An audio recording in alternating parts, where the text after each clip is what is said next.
கர்த்தருடைய மகாபரிசுநாமத்துக்கு சோத்திரமும் மகிமையும் உண்டாவதாக. கர்த்தர் தந்தாருடைய அந்த புதிய நாளில் கூட அவர் தியானிக்கும்படியாக கொடுத்த உவமை பணக்காரனும் லாசருவும். ஸோ இதனுடைய மைய கருத்து மரணத்திற்கு பிந்தைய வாழ்க்கை.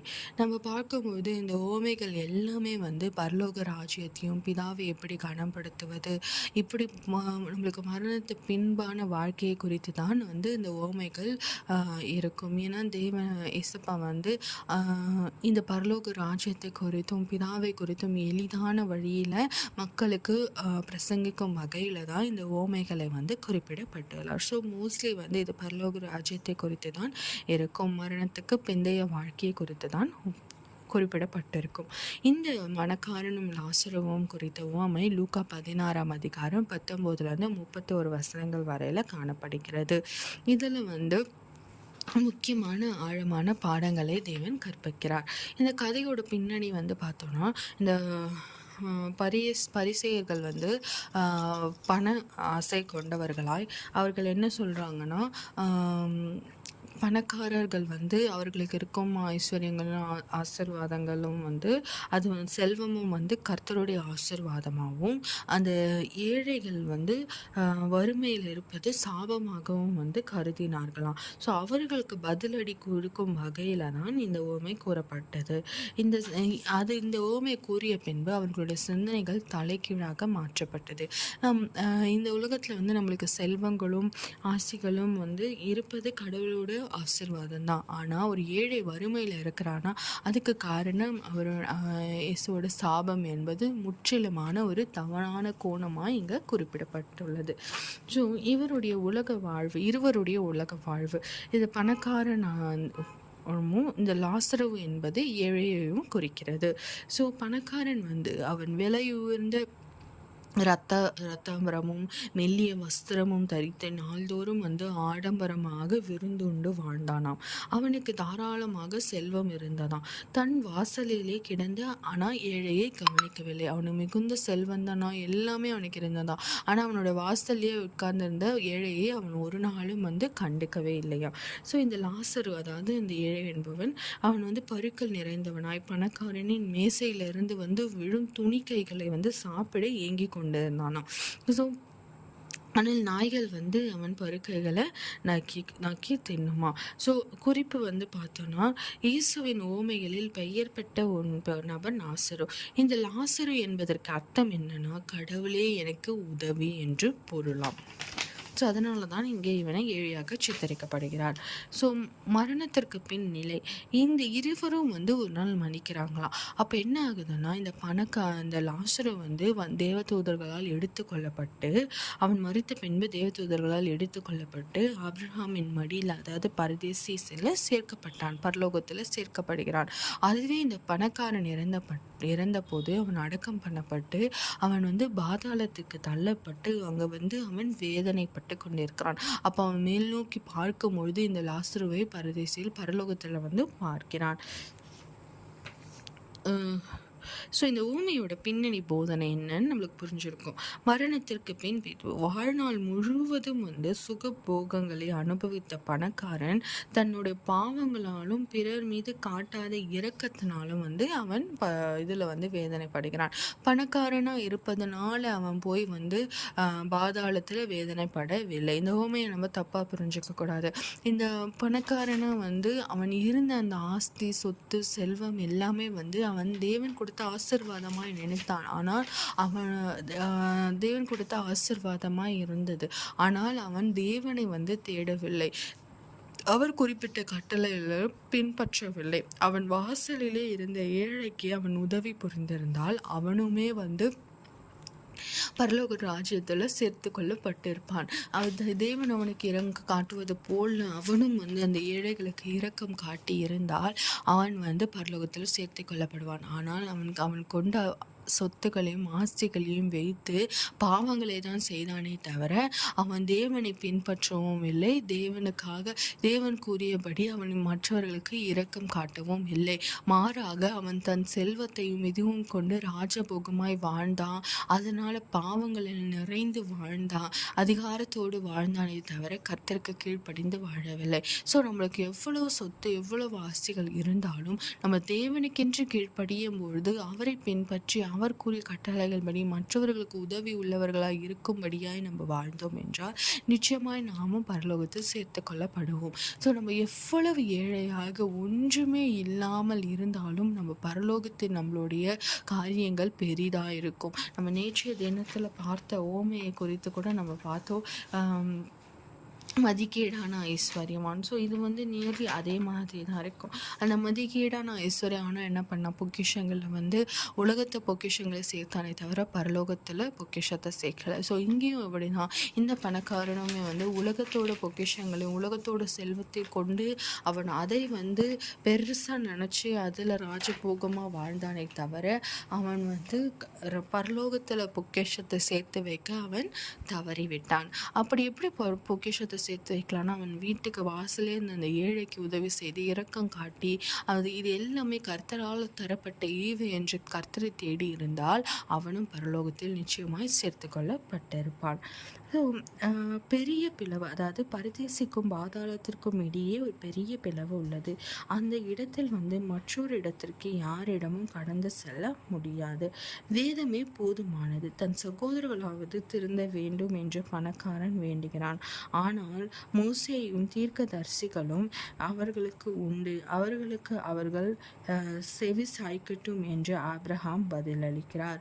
இறந்தவர் ஒருவர் உயிரோடு சொன்னாலும் கடவுளின் வார்த்தையை ஏற்காதவர்கள் நம்ப மாட்டார்கள் என்பது இதிலிருந்து புரிகிறது. அதாவது இவன் பார்க்குறான் அந்த பரதேசிக்கும் இந்த பாதாளத்துக்கும் அவ்வளோ பெரிய ஒரு பிளவு இருப்பதை கண்டு அந்த இடத்துல அவன் இது பண்ணுறான்.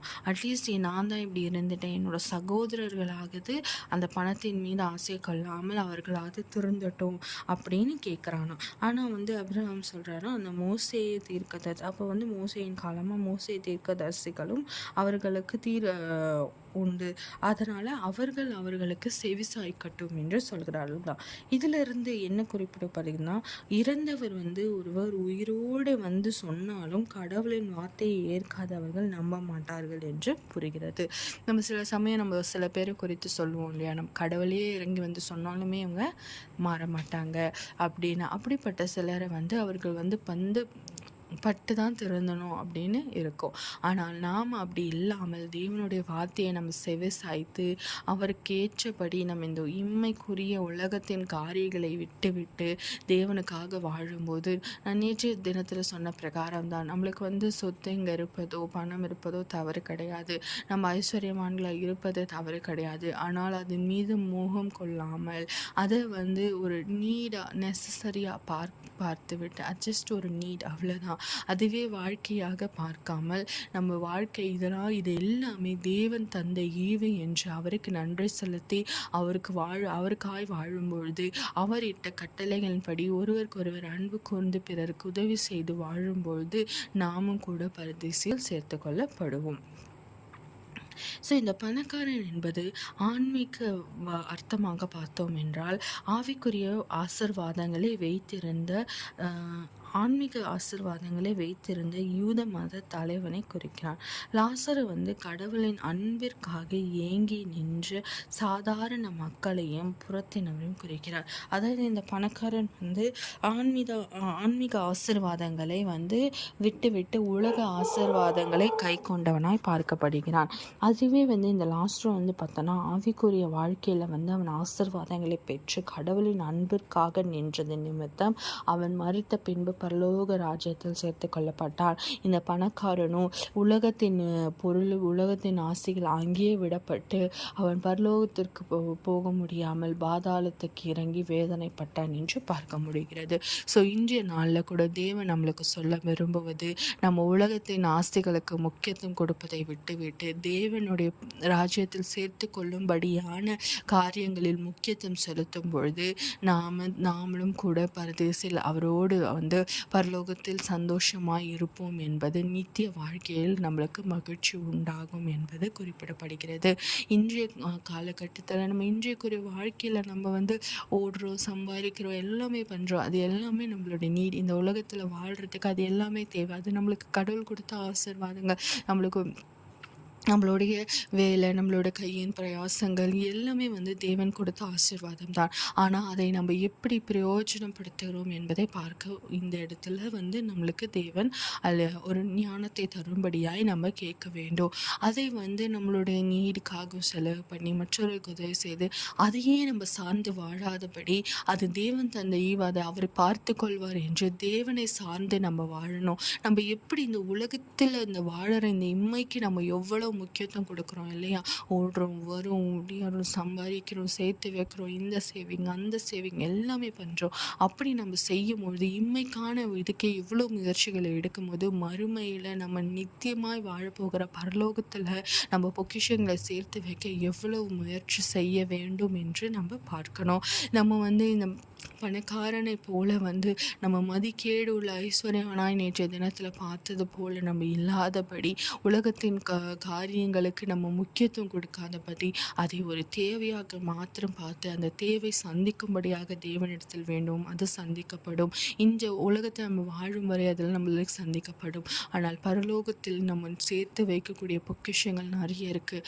அதுக்கு நம்ம தேவனிடத்தில் அவரை பின்பற்றி அவருடைய கட்டளைகளை பின்பற்றுவதன் மூலமாக தான் அங்கே நம்மளோட பொக்கிஷங்கள் ஆட் ஆன் ஆகும். ஸோ அப்படியாய் நம்ம செய்யும் பொழுது நம்ம நித்தியமாய் தேவனிடத்தில் அன்பாய் வாழ்வோம் என்பதில் எந்த ஒரு சந்தேகமும் இல்லை. ஜெபிக்கலாமா? நேற்றும் இன்று மாறாத என்னால் தகப்பனே, அப்பா இது இந்த நல்ல வேலையில் கூட ராஜா, அப்பா நீ தந்த இந்த ஓமைக்காக உமக்கு நன்றி அப்பா. எங்கள் பரலோக ராஜ்யத்தின் அப்பா நித்தியத்தை குறித்து அப்பா அதனுடைய பொக்கிஷங்களை குறித்தப்பா நாங்கள் புரிந்து கொண்டு நாங்கள் எச்சரிக்கையாக இருக்கும்படியாய் நீ தந்து வருகிற உண்மைகளுக்காக நன்றி அப்பா. இதோ இந்த நாளில் கூட தகப்பனே, அந்த பணக்காரனும் லாசருவும் கொள்ள வித்தியாசங்களை பரலோக மறுமையில் அப்பா அவர்களுக்குள்ள வித்தியாசங்களை நீர் எங்களுக்கு காண்பித்து தந்தமைக்காய் நன்றி அப்பா. இதோ இந்த நாளில் கூட தகப்பனே, நாங்கள் அந்த பணக்காரனை போல இல்லாமல் அப்பா உலகத்தின் சொத்துகள் எவ்வளவு இருந்தாலும் உலகத்தின் செல்வத்தில் இருந்தாலும் அப்பா தகப்பனே அதை எல்லாம் நீர் தந்தது என்பதை நாங்கள் நித்தம் நினைத்து அதற்கு நன்றியாய் இருந்தப்பா. பரலோக பொக்கிஷத்தை சேர்த்து வைப்பதில் எங்கள் கவனத்தை நாங்கள் செலுத்தும்படியாய் நீர் கிருபை பாராட்டுங்கப்பா.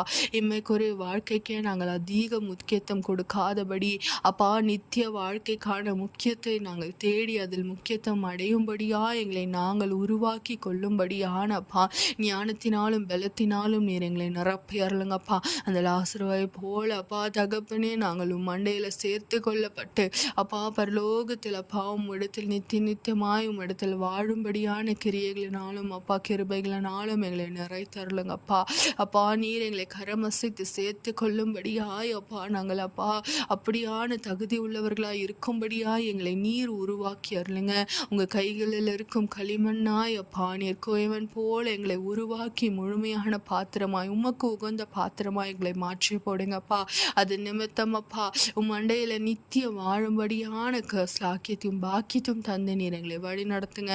அதற்கான முயற்சிகளை நாங்கள் எடுக்கும்போது எங்களோடு நீர் இரும் அப்பா. எங்களுக்கு தேவையான ஞானத்தை தந்து எங்களை வழி நடத்தி ஆசீர்வதித்து பலப்படுத்த வேண்டுமாய் எங்கள் மீட்பெரும் இரட்சகருமாகிய இயேசு கிறிஸ்துவின் ஜெபம் கேளும் நல்ல பிதாவே. ஆமென்.